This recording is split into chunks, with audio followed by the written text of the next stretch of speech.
everyone. Welcome to our press conference hosted by Texas Values, members of the legislature, and many other grassroots Texans.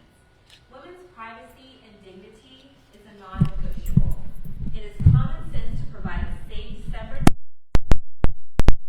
locker rooms, showers, restrooms, prisons, and domestic violence shelters. This is why we are here for a day of action to urge the Texas House State Affairs Committee to hold a hearing for SB 240, the Texas Women's Privacy Act. Time is almost up, and the women and girls in Texas are tired of waiting for the law to protect us. The power is in the hands of our legislature to protect us. The coalition of support for the Texas Women's Privacy Act is ever growing. Groups that support include Texas Values, Texas Pastors Council, American Principles Project, Patriot Mobile, Texas Family Project, Texas Eagle Forum, Moms for Liberty for Texas, Moms for America, Alliance Defending Freedom Action, Independent Women's Voice, and so many more. There is a strong support in the legislature also.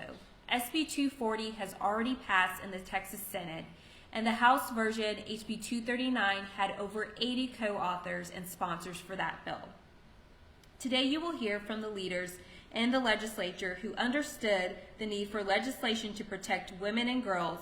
You'll also hear from key national leaders in protecting women's privacy and from Texans with personal stories. All right, at this time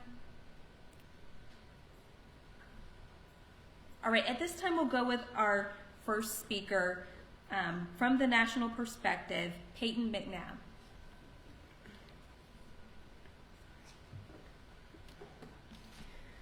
Hello everybody, my name is Peyton McNabb, Independent Women's Ambassador.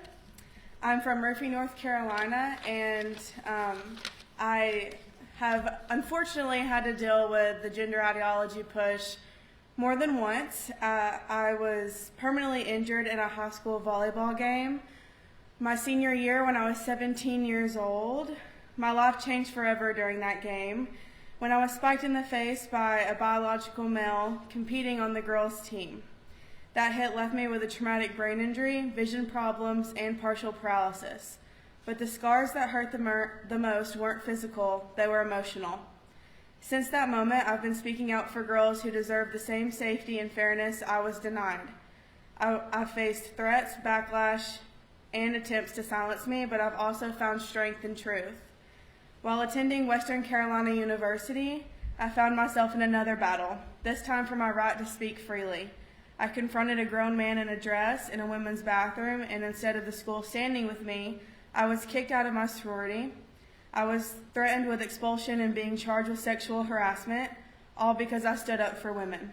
I spent months fighting for my future, and I'm proud to say I won that case in January. But no woman or girl should ever have to go through what I did just for telling the truth. That's why this moment and this legislation matters so much. I appreciate that Texas has already taken action to protect women's sports, but sports is just one example where women are facing sex discrimination. This is why it is crucial that the Texas legislature pass HB 229 to define common sex-based terms, and SB 240 protects other women's single-sex spaces. What happened to me should have never happened, and that's why I've chosen to use my voice in hopes of protecting girls like my younger sister, my younger cousins, my teammates, and every girl and woman across the nation. This bill will do several critical things. It protects the hundreds of laws that differentiate between men and women, laws that exist to protect women's rights, safety, and opportunity. And even more importantly, it protects private spaces, spaces where women and girls are especially vulnerable. Bathrooms, locker rooms, changing rooms, shelters, prisons, and dorms. This bill makes it clear those spaces should be reserved for women, period. This isn't about hate, it's about truth and privacy and protection. Women and girls deserve to feel safe in their most vulnerable moments. They deserve to compete on a level playing field, and they deserve leaders who will defend their rights, not redefine them out of existence. So let me leave you with this. Truth is not hate. Biology is not bigotry, and courage is contagious. Let's stand up, let's speak out, let's protect our girls, and let's win this fight. There should never be another Peyton McNabb. There should never be another girl injured at the hands of a man on a women's team or in a women's locker room ever again. Thank you so much, and God bless.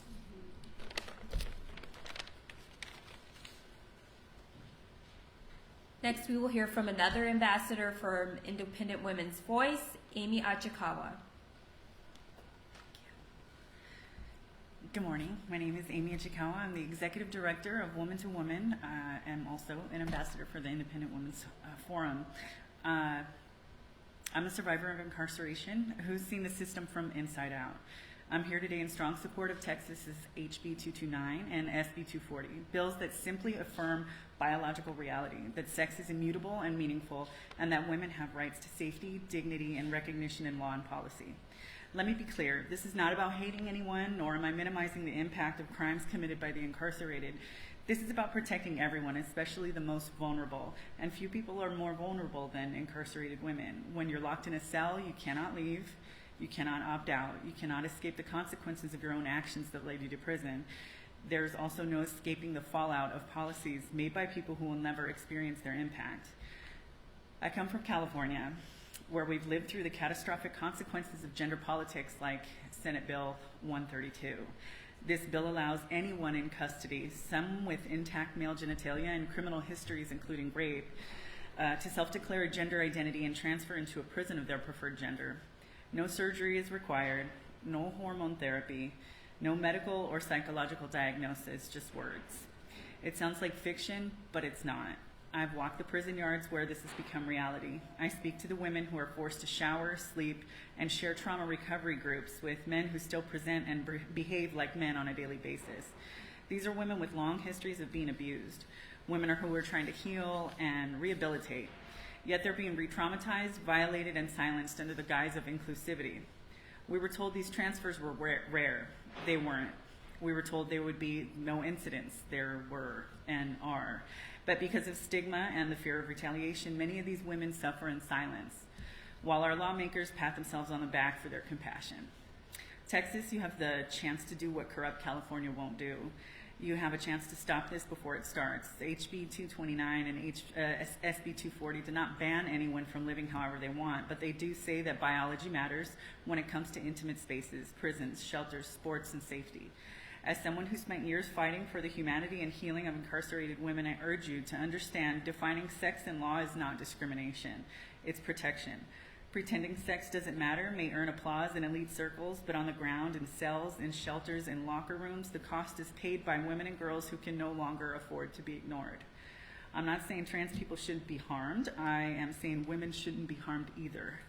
I support HB 229 and SB 240 because truth matters, women matter, and safety matters. Any state that claims to care about human rights must start by respecting the biological reality of sex and the right of women to exist with respect, agency, and dignity. Thank you.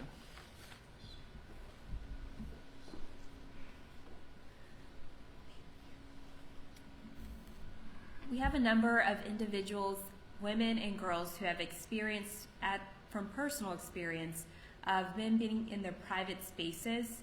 They are here to tell their stories. We will have next Texas female athlete Brooks Slusser.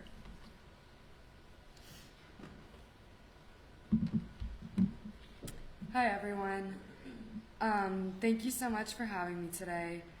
I grew up playing volleyball ever since I was about 8 years old, and lifelong dream was to make it to Division I volleyball and be able to play as a collegiate athlete on an NCAA volleyball team. Going into my junior year in 2023, I was recruited by San Jose State University and was pushed into living, sharing a locker room, sharing showers with a male athlete on my volleyball team. They hid it from us. They didn't tell us that any of this was happening. And I found out later on that I was personally requested to be rooming with this person on away trips without my knowledge of this person being male. I had to put my safety out of the way because they prioritized one man's safety over mine. I had the choice to make myself comfortable in a women's only locker room taken away from me because they again chose to prioritize the safety and wants of a man over female athletes. This, at the end of the day, took away my choice to have a safe space as a woman. It took away my choice to be able to freely change and shower and feel comfortable in spaces that were meant for women. We were put into meetings being gaslit and being manipulated into thinking that we were the issue if we were the ones that didn't want to comply and go along with the false reality that they were wanting to make for this male.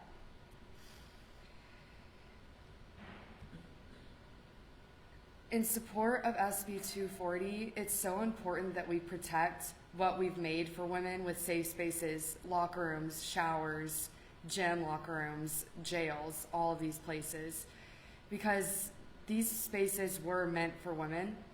And the fact that everyone is allowing us to have to go along with this false reality saying that men can be women is so untrue, and it just traumatizes so many young women, so many young athletes that are going in with the dream like I had to play Division I volleyball, Division I any sport. Takes away the dream and it ruins it for them. I had to end my volleyball career with 6 forfeits because of having a male on our volleyball team. I had to end my career losing the opportunity to play the game that I loved and have that taken away from me because the school and the NCAA and the Mountain West decided to protect one male's comforts over every other female on the team. I ended up having to finish school online at home in Denton, Texas, with my parents in their home because I was so traumatized from having to be put in such a difficult position for so long that I completely lost myself. I lost the love for the game, but also I just didn't know who I was anymore. So I never want any young athlete, any young woman, or women in general in any space whatsoever have to go through what I went through. So that's why we must support and push through SB 240, because this is a bill that will protect young women and women all over the world. So we need to push this through because this is the type of change that's going to be made to help people feel safe in the spaces that were meant for women only. Thank you. We're thankful to hear from the authors of the bill. Right now we will hear from Senator Mace Middleton, who is the author of SB 240, the Texas Women's Privacy Act. Thank y'all for coming today. Thank you, Brooke, for your bravery in standing up for this issue. I know it's taken a lot, and you've had a lot of adverse actions because of that, so I'm grateful for your leadership and sacrifice on this issue. Look, the Texas Women's Privacy Act, this is common sense, right? As a husband, as a father, I don't want men in women's private spaces like restrooms and locker rooms and showers and dorms. And no woman in Texas should be made to feel unsafe in their private spaces. And certainly their safety should never be sacrificed for the left's radical gender ideology. Because look, this is what we're talking about. These are men pretending to be women. And women should not be forcibly exposed to men in their private spaces, period, the end. Never in Texas. And we need strong enforcement. We need strong accountability. And that's exactly what this bill does. It's a $25,000 per day fine, along with Attorney General enforcement as well. And this is what it really comes down to at the end of the day, is Texas needs to be the safest state in the nation to live and raise a family, period, the end. And that's exactly what this bill does. We need to pass it into law this session and protect and defend the safety and privacy of women and children in this state, period.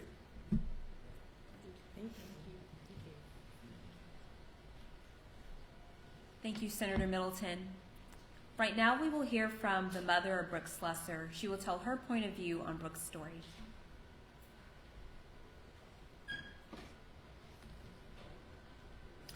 Hi, my name is Kim Slessor, and I'm from Denton, Texas. I'm here today to tell a little bit of our family story and our experience with having a man on our daughter's college volleyball team at San Jose State University. Our daughter, Brooke Slusser, had to endure sharing her living spaces, locker rooms, bathrooms with a man whom she thought was a woman. San Jose State University, the NCAA, the Mountain West Conference, and the head coach, Todd Kress, lied to her and told her that Blair was a woman. Blair himself also lied to Brooke about who he actually was. Blair not only invaded Brooke's and her teammates' private spaces, but he also took a scholarship away from an actual female athlete that worked years to earn a spot on that team. It's deceiving, demeaning, degrading, and violating for the NCAA, San Jose State University, and the head coach, Todd Kress, to push this terrible lie onto the real women of the team. The lie that a man can become a woman. Because of this lie, Brooke suffered immensely. She was silenced, threatened, told she could lose her scholarship, she couldn't sleep, and had a very hard time focusing, all because a man was allowed on the team. A lie that was pressed upon her and her teammates. A lie that made her feel crazy at times, made us feel crazy at times. The coach going as far as finding a lawyer to try to have Brooke kicked off the team. A coach that also turned Brooke in to the Title IX office at San Jose State University for using incorrect pronouns, as he said.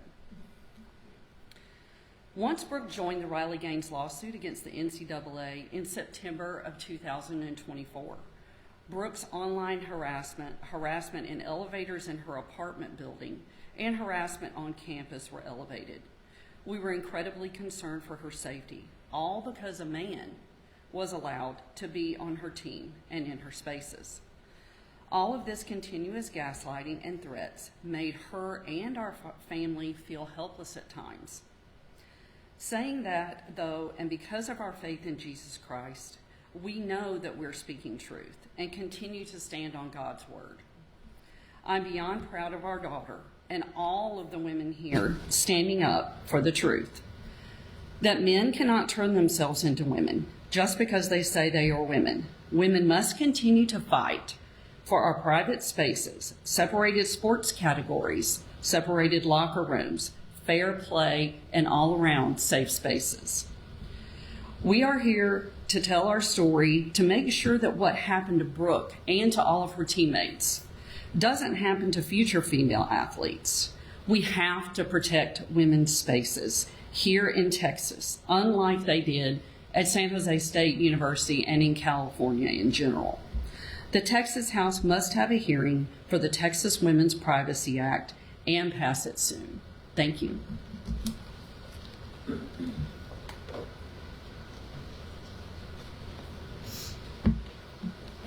Representative Valerie Swanson. But before she comes, I would like to just reiterate the importance of this bill. You've heard so many stories from different points of view, whether it's women in the locker room, Texas prisons, domestic violence shelters. There's obviously a need in our state for SB 240, the Texas Women's Privacy Act. All right, our last speaker will be up in a few seconds. If you can just be patient for a few minutes.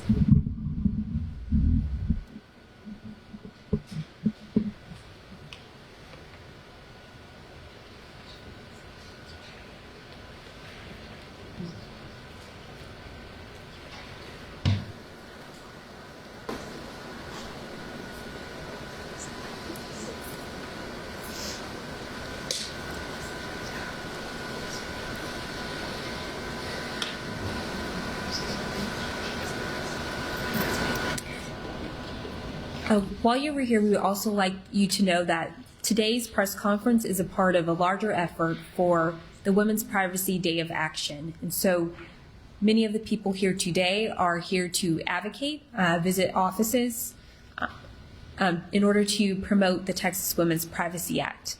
Many of the organizations that I mentioned earlier will be going around talking to members of the House State Affairs Committee about the urgency of having a hearing before the deadlines in the Texas House in order to advocate for SB 240. And the state will be held at the Texas Capitol. We now have our last speaker, Representative Valerie Swanson.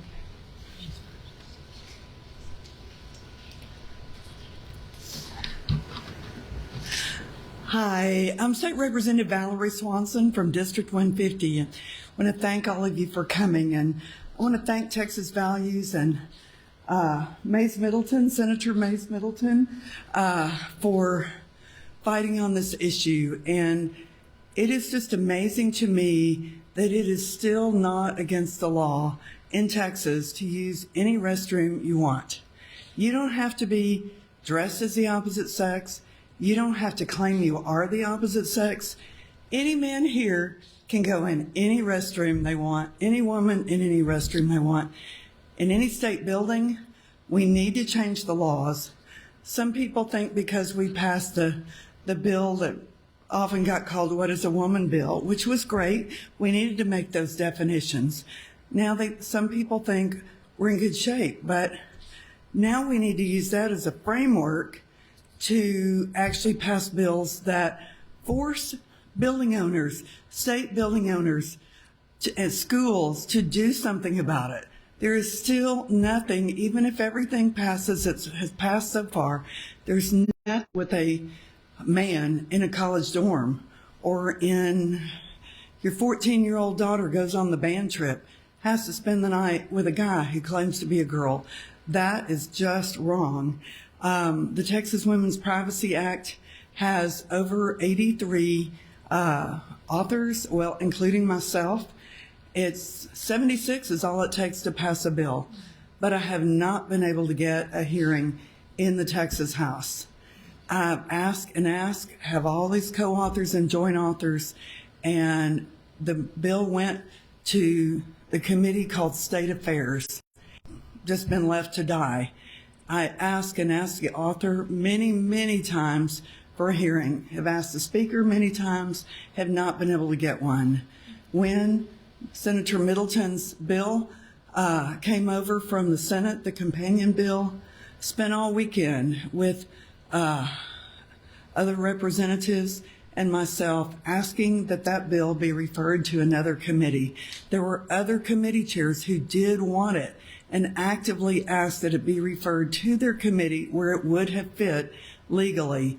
But no, his bill also went to State Affairs, and the last shot we have would be if that Senate bill were given a hearing by the chairman of that committee, Chairman Ken King. He's the one who's been holding it up the entire time, and he's the only one who can give it a hearing now.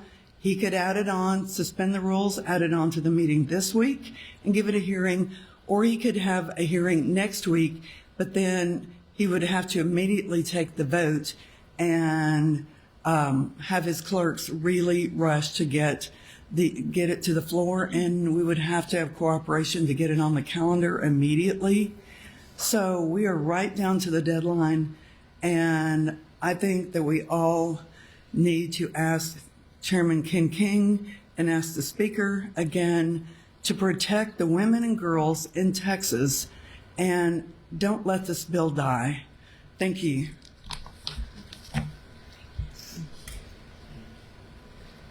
All right, at this time, we are open to maybe one or two questions from the media. We do have to be out of here at 9:30, so. I have a question. The text for SB 240 says that municipalities or cities should take every reasonable step to kind of enforce this. What would be an example of the steps that these municipalities can take to enforce this law? Absolutely. I would like one of the bill authors to answer.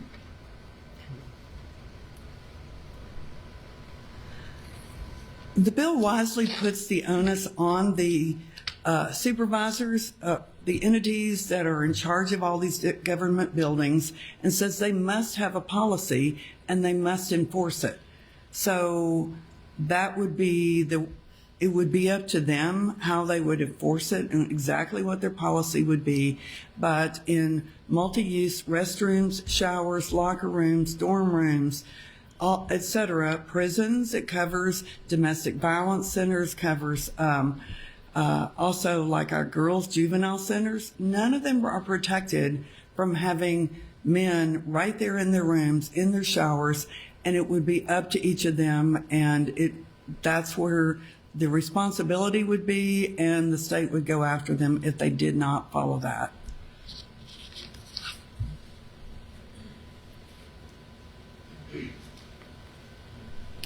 All right, any other questions? If not, that concludes our press conference today on the Women's Privacy Act Day of Action. If you'd like to learn more about this bill, you can go to protecttexaswomen'sprivacytexas.com. Thank you so much for attending today, and that concludes our press conference.